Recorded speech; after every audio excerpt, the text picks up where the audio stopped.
at pagpasensyahan. Kapag dala ng kalabuan ng mata, sabihin na akong makapalimutan ka. Kahit alam ko.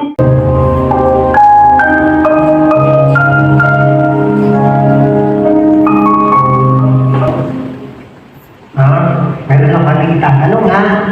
Doon tayo sa tanong na.